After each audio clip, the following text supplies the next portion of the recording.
கல்வியிலிருந்து சட்டம் ஒழுங்கிலிருந்து தமிழ்நாட்டில் எல்லாம் குட்டிச்சுவராக உள்ளதாக மாநில பாஜக தலைவர் அண்ணாமலை கூறியுள்ளார்.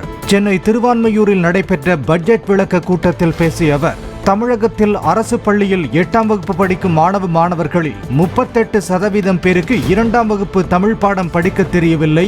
மாணவர்கள் தமிழ் மொழி படிப்பதில் பின்தங்க தொடங்கியுள்ளனர் என்றார். முதலமைச்சர் சொல்றாரு, ஆளுநர் இருக்கணுமா அண்ணாமலை இருக்கணும். ஒரு மனிதனுக்கு எப்ப வாய்க்கொழுப்பு அதிகமாகிறதோ அந்த மனிதனுடைய அழிவு ஆரம்பமாகிறது என்கிறது பொருள். வாய்க்கொழுப்பு அதிகமான அண்ணாமலை இங்கேயே தான் இருப்பான். எப்ப வரைக்கும் இருப்பானா, அறிவாலயத்தில் இருக்கக்கூடிய ஒரு செங்கலையும் உருவி எடுக்கும் வரை இங்க இருப்பான். உருவி எடுக்கும் வரை. தன்னை சோதிக்காதீர்கள், அதுதான் தனது வேண்டுகோள் எனவும் எம்ஜிஆர் ஜெயலலிதா வகுத்த பாதையில் செல்வதாகவும் முன்னாள் அமைச்சர் செங்கோட்டையன் கூறியுள்ளார். கோபிச்செட்டிப்பாளையம் அருகே லக்கம்பட்டியில் நடைபெற்ற எம்ஜிஆர் பிறந்தநாள் விழா பொதுக்கூட்டத்தில் பேசிய அவர், 43 ஆண்டுகளில் யாரிடமும் தான் கோபப்பட்டதில்லை, தவறான வார்த்தை பேசியதும் இல்லை என்றார். என்னுடைய 43 ஆண்டுகள் அரசியல் வரலாற்றில் வெளிவோ ஒரு வார்த்தை கூட நான் தவறான வார்த்தை பயன்படுத்தியதில்லை. இது எவ்வளவு கஷ்டம் பாருங்க. ஒரு நிமிஷத்துல வந்து மாறிடுவான், படான்னு டென்ஷன் ஆயிடுவான். ஒரு நாள் கூட வந்தாலும் சிரிச்சுட்டு அவன் திட்டினாலும் கண்டு ஒரு கும்பிட போட்டு என்னப்பா தப்பு பண்ணிட்டு சொல்லப்பாங்கிறது. இதுதான் என்னுடைய வாழ்க்கை வரலாறு, புரிந்து கொள்ள வேண்டும். தூத்துக்குடி மாவட்டம் ஓட்டப்பிடாரம் அருகே 10ஆம் வகுப்பு மாணவிக்கு பாலியல் தொல்லை கொடுத்ததாக பள்ளியின் சமையல்காரர் சுரேஷ் என்பவர் போக்சோ சட்டத்தின் கீழ் கைது செய்யப்பட்டிருக்கிறார். நெல்லை மாவட்டம் திருக்குறுங்குடியில் உள்ள அழகிய நம்பிராயர் கோயிலில் தை தெப்ப உற்சவம் நடைபெற்றது. அலங்கரிக்கப்பட்ட தெப்பத்தில் பெருமாளும் தாயாரும் எழுந்தருளினர்.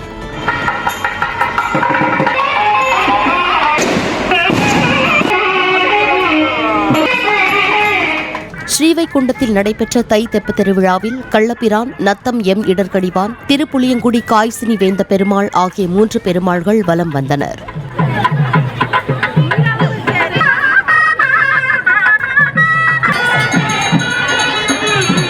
தென்காசியில் குற்றாலம் திருக்குற்றாலநாத சுவாமி கோயிலில் தை தெப்ப திருவிழா கோலாகலமாக நடைபெற்றது. இதில் திரளான பக்தர்கள் கலந்து கொண்டு சுவாமி தரிசனம் செய்தனர்.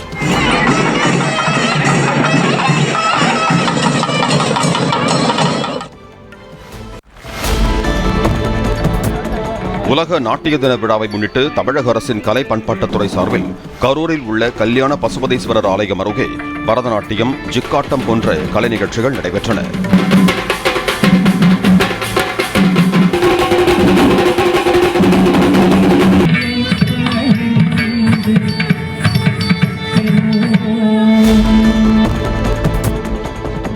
வேலூர் அருகே ஓடும் ரயிலிலிருந்து தள்ளிவிடப்பட்ட கர்ப்பிணிக்கு தமிழக அரசு அறிவித்த 3 லட்சம் ரூபாய் நிவாரணத் தொகைக்கான காசோலையை அப்பெண்ணின் கணவரிடம் மாவட்ட ஆட்சியர் சுப்புலட்சுமி வழங்கினார். 4 மாத கர்ப்பிணிக்கு கருச்சிதைவு ஏற்பட்ட நிலையில் தற்போது ராணிப்பேட்டையில் உள்ள தனியார் மருத்துவமனையில் அவர் சிகிச்சை பெற்று வருகிறார்.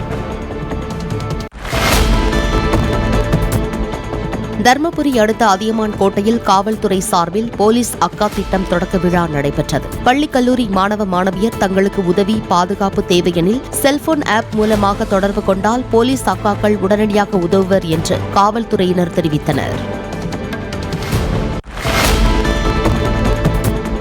கர்நாடகாவிலிருந்து கோவைக்கு இறைச்சி கோழிகளிலிருந்து இறகுகளை அகற்றும் இயந்திரங்களை ஏற்றி வந்த கண்டெய்னர் லாரி திடீரென தீப்பற்றி எரிந்தது.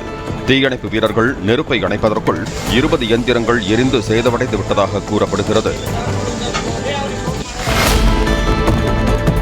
திருப்பூரில் 11 ஆண்டுகளாக சட்டவிரோதமாக தங்கியிருந்த வங்கதேச நாட்டு தம்பதியை போலீசார் கைது செய்தனர். மேற்கு வங்க மாநிலம் வழியாக இந்தியாவுக்குள் நுழைந்த அவர்கள் திருப்பூரில் வீடு எடுத்து தங்கி பின்னலாடை நிறுவனத்தில் பணியாற்றி வந்ததாக போலீசார் தெரிவித்தனர். சென்னை துறைமுகம் வழியாக பச்சை பட்டாணியை மைசூர் பருப்பு என கூறி போலியான ஆவணங்கள் மூலம் இறக்குமதி செய்த விவகாரத்தில் 3 சுங்கத்துறை அதிகாரிகள் மற்றும் டெல்லியை சேர்ந்த இறக்குமதியாளரை மத்திய வருவாய் புலனாய்வு பிரிவு அதிகாரிகள் கைது செய்திருக்கிறார்கள். 2 கோடி ரூபாய் மதிப்புள்ள பச்சை பட்டாணி துபாயிலிருந்து சென்னை துறைமுகத்தில் இறக்குமதி செய்யும் போது பறிமுதல் செய்யப்பட்டுள்ளது. இலங்கையின் நுவரெலியா சின்சிட்டா உள்ளக அரங்கில் நடைபெற்ற ஓபன் வேர்ல்டு சிலம்பம் சாம்பியன்ஷிப் போட்டியில் மாமல்லபுரம் அரசு பள்ளி மாணவர்கள் 8 பேர் பங்கேற்றனர். இவர்கள் 21 தங்கம், 5 வெள்ளி, 7 வெண்கல பதக்கங்களை வென்றனர். போட்டிகள் முடிந்து சென்னை திரும்பிய கடலரசர் சிலம்ப அணியினருக்கு மாமல்லபுரத்தில் வரவேற்பு அளிக்கப்பட்டது. ரொம்ப டஃப்பாக இருந்தது. அப்படி இருந்தும் நாங்கள் 21 தங்கம் அடிச்சிருக்கோம். அதை எதுவும் சூப்பராக பண்ணியிருக்காங்க எல்லாரும். 6 வயசுலேருந்து 26 வரைக்கும் கலந்துக்கிட்டாங்க. எங்கள் கூட நிறைய பேர் கலந்துக்கிட்டாங்க. அப்படி இருந்தும் 21 தங்கம் அடிச்சிருக்கோம். திண்டிவனம் சேடன்குட்டை பகுதியை ஜிஎஸ்டி நெடுஞ்சாலையோடு இணைக்கின்ற பகுதியில் அன்புமணி ராமதாஸின் எம்பி தொகுதி மேம்பாட்டு நிதியின் கீழ் 7 லட்சம் ரூபாய் மதிப்பில் அமைக்கப்பட்ட உயர் மின்கோபுர விளக்கை சௌமியா அன்புமணி திறந்து வைத்து மக்கள் பயன்பாட்டுக்கு கொண்டு வந்தார்.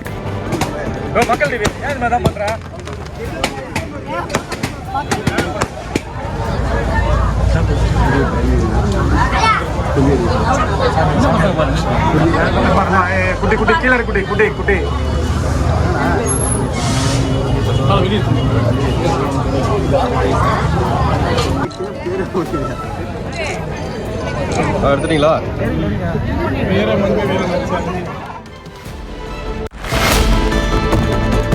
சேலம் கோட்டை பெரிய மாரியம்மன் ஆலயத்தில் பௌர்ணமியை முன்னிட்டு 108 திருவிளக்கு பூஜை நடந்தது. மழை வேண்டியும் விவசாயம் செழிக்கவும் நடைபெற்ற இந்த வழிபாட்டில் பெண்கள் ஏராளமானோர் கலந்து கொண்டனர். திருப்பதி ஏழுமலையான் கோவிலில் தை பௌர்ணமியை முன்னிட்டு நடைபெற்ற நிகழ்ச்சியில் தங்க கருட வாகனத்தில் மலையப்ப சுவாமி எழுந்தருளினார். 4 மாட வீதிகளில் நடைபெற்ற திருவீதி உலாவின் போது கற்பூர ஆரத்தி எடுத்து பக்தர்கள் கோவிந்தா கோவிந்தா என்ற முழக்கத்துடன் தரிசனம் செய்தனர்.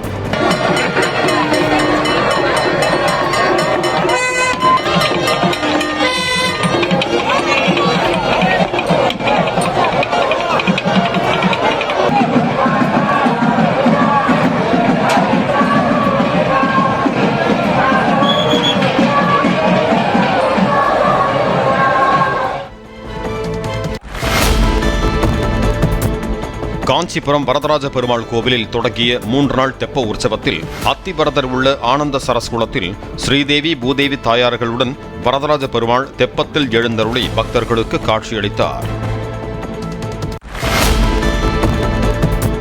காஞ்சிபுரம் மாவட்டம் தண்டலம் ஊராட்சியில் சட்டமன்ற உறுப்பினர் தொகுதி மேம்பாட்டு திட்டத்தின் கீழ் கட்டப்பட்ட ரேஷன் கடை ஆதிகாலத்து டிசைன் மாதிரி இருப்பதாக எழிலரசன் எம்எல்ஏ அதிகாரிகளை கடிந்து கொண்டார்.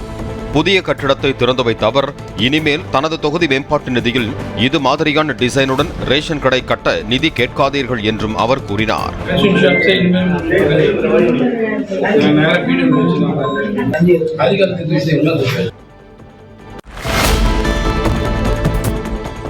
திருப்பதி கோவிந்தராஜ சுவாமி கோவிலில் வருடாந்திர தெப்ப உற்சவம் கோலாகலமாக நிறைவு பெற்றது. கோவிந்தராஜசாமி ஸ்ரீதேவி பூதேவி தாயார்களுடன் தெப்ப குளத்தில் 7 சுற்றுகள் வலம் வந்து பக்தர்களுக்கு அருள் பாலித்தார். சென்னை நுங்கம்பாக்கம் ரயில் நிலையத்திற்கு தொலைபேசி மூலம் வெடிகுண்டு மிரட்டல் விடுக்கப்பட்டதை அடுத்து மோப்ப நாய்களுடன் காவல்துறையினர் மற்றும் ரயில்வே போலீசார் சோதனை மேற்கொண்டனர். 1 மணி நேரம் நடத்தப்பட்ட சோதனைக்கு பிறகு தொலைபேசி தகவல் வெறும் வதந்தி என உறுதி செய்யப்பட்டது.